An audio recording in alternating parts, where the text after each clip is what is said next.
امریکہ کی جانب سے افغانستان میں کی جانے والی تعمیر نو کی سرگرمیوں کی نگرانی کے لیے قائم سرکاری ادارے سیگار نے اپنی ایک تازہ رپورٹ میں افغانستان کی صورتحال کے تاریک پہلوؤں اور خدشات کی نشاندہی کرتے ہوئے افغان حکومت اور افغان سیکیورٹی فورسز کی اہلیت اور قابلیت پر سوالات اٹھائے ہیں۔ اس بارے میں مزید تفصیلات بتائیں گی نیلوفر مغل، جو اس وقت کیپٹل ہل سے ہمارے ساتھ موجود ہیں۔ نیلوفر، اس رپورٹ میں مزید کیا کہا گیا ہے اور کن خدشات کا اظہار کیا گیا ہے؟ جی فائزہ، سیگار کی اس رپورٹ میں کہا گیا ہے کہ اگست میں افغانستان سے امریکی فوجوں کے انخلاء کے بعد افغان حکومت جو ہے اسے بقا کی جنگ کا جو ہے سامنا ہو سکتا ہے اور طالبان اسے اقتدار سے ہٹانے میں کامیاب ہو سکتے ہیں، کیونکہ افغان افواج جو ہیں وہ کسی بھی قسم کے مؤثر مزاحمت کا مقابلہ کرنے کے لیے تیار نہیں ہیں۔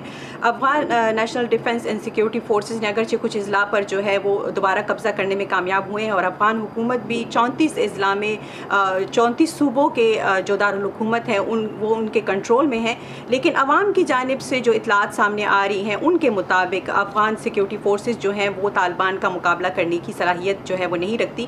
افغانستان میں تعمیر نو کے لیے اسپیشل انسپیکٹر جنرل جان سوبکو نے اپنی اس رپورٹ میں بتایا ہے کہ اگر ان کمزوریوں کے تدارک کے لیے افغان حکومت نے ابھی کوئی اقدامات نہ کیے تو وہ مشکل میں پڑ سکتے ہیں۔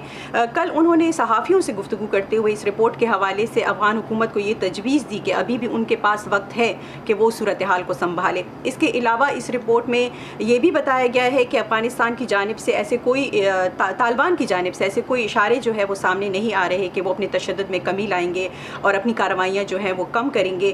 رپورٹ یہ بھی بتاتی ہے کہ افغان ایئر فورس جو ہے وہ بھی یہ صلاحیت نہیں رکھتی کہ وہ موجودہ قسم کے جو آپریشنز ہیں وہ مستقبل میں کر سکیں، کیونکہ انہیں جو طیارے دیے گئے ہیں وہ امریکہ کی جانب سے دیے گئے ہیں اور ان کی دیکھ بھال اور مرمت کا جو کام ہے وہ بھی امریکی کانٹریکٹرز جو ہے وہ کرتے تھے اور اب وہ بھی انخلاء کے ساتھ جو ہے وہ واپس جا رہے ہیں۔ تو نیلوفر، اس بارے میں افغان حکومت کا کوئی رد عمل ابھی سامنے آیا ہے کیا؟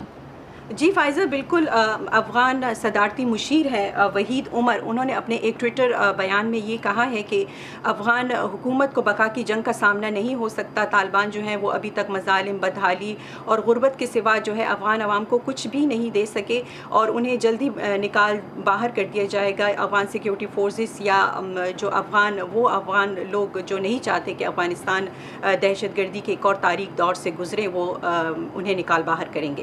اور آپ کو فائزہ یہ بھی بتاتی چلوں کہ اگرچہ اس رپورٹ میں افغان خواتین کے مستقبل کے حوالے سے کوئی ذکر نہیں کیا گیا ہے، لیکن ماضی کے طالبان کی جانب سے ماضی میں جو انسانی حقوق کی پامالیاں ہیں یا ان کے جو قدامت پسند نظریات ہیں انہیں سامنے رکھتے ہوئے بہت سے افغان عوام کو اب خواتین کے جو مستقبل ہے اس کے بارے میں تشویش ہے۔ اس کے لیے دیکھتے ہیں یہ رپورٹ۔ 2001 میں طالبان کا اقتدار ختم ہونے کے بعد افغانستان میں جدید شہری قوانین کی منظوری سے افغان خواتین کو معاشرتی اور سیاسی طور پر اپنی زندگیاں بہتر بنانے کا موقع ملا۔ آج وہ گھر سے باہر کام کر سکتی ہیں، تعلیم حاصل کر سکتی ہیں، ووٹ ڈال سکتی ہیں اور پارلیمنٹ کے لیے منتخب ہو سکتی ہیں اور اعلیٰ ترین سیاسی اور انتظامی عہدوں پر کام کر سکتی ہیں۔ افغان کابینہ میں پچھلے 20 سالوں میں متعدد خواتین وزیر رہ چکی ہیں۔ نسل جدید اون نسل گذشته نیست که بخواد افغانستان کی نئی نسل اب وہ نسل نہیں رہی جو طالبان کے انتہا پسند نظریات کو قبول کر سکے۔ ہمیں امید ہے کہ جو صورتحال پیدا ہو رہی ہے وہ افغان معاشرے خصوصاً خواتین کے لیے قابل قبول ہوگی۔ لیکن حقیقت یہ ہے کہ امریکی فوج ستمبر میں افغانستان سے نکل جائے گی۔ افغان حکومت اور طالبان کے درمیان مذاکرات اس وقت تعطل کا شکار ہیں اور ماضی کے مذاکرات میں خواتین کی نمائندگی بہت کم تھی۔ جون کے آخر میں طالبان نے ایک بیان میں یہ وعدہ کیا تھا کہ تنازع کے بعد افغانستان میں خواتین ملازمت اور تعلیم حاصل کر سکیں گی، لیکن افغانستان کے وہ علاقے جہاں طالبان نے کنٹرول حاصل کر لیا ہے وہاں خواتین پر پابندیاں عائد کرنے کی اطلاعات سامنے آ رہی ہیں اور یہ صورتحال زیادہ تر افغان شہریوں کے لیے پریشان کن ہے۔ ہمیں ڈر ہے کہ طالبان پہلے جیسے نظریات کے ساتھ اور پہلے جیسی وحشت اور بربریت لے کر واپس آ جائیں گے۔ ہماری خواہش ہے کہ امن مذاکرات کا نتیجہ کچھ ایسا ہو کہ جس میں لوگوں، خاص طور پر خواتین اور بچوں پر پابندیاں عائد نہیں کی جائیں گی۔ افغانستان میں 1995 سے 2001 تک طالبان کی حکمرانی اور اس دوران بنیاد پرست اسلامی قانون کا نفاذ افغان خواتین کے لیے ایک تاریک دور تھا۔ انہیں گھر سے باہر نکلنے، کام کرنے یا تعلیم حاصل کرنے کی اجازت نہیں تھی۔ وہ سفر کے دوران اور ہنگامی صورتحال میں بھی سڑکوں پر مکمل حجاب یا برقع پہننے پر مجبور تھیں۔ خواتین کو عملی طور پر کوئی حق نہیں تھا کہ وہ اپنی سیاسی اور سماجی تقدیر کا تعین کریں۔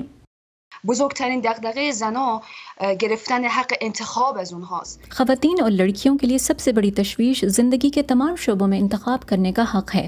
گھر سے باہر نکلنے سے لے کر اپنی سادہ ترین ضروریات کو پورا کرنے، شریک حیات کا انتخاب، تعلیم کا حصول، ملازمت اور مزید بہت کچھ کرنے کا انتخاب کرنا۔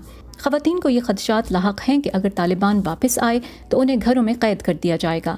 طالبان عورتوں کو اپنی ملکیت سمجھتے ہیں، بلکہ اس سے بھی بدتر، کیونکہ انسان اپنی ملکیت میں موجود اشیاء کی حفاظت کرتا ہے، طالبان عورتوں کے لیے وہ بھی نہیں کرتے۔ اگر افغان امن مذاکرات کے نتیجے میں کوئی معاہدہ ہوتا ہے تو خواتین کے حقوق کے لیے سرگرم کارکنوں کو خدشہ ہے کہ طالبان خواتین کی آزادی کو محدود کرنے کے لیے اپنے نئے اثر و رسوخ کو استعمال کرنے کی کوشش کریں گے۔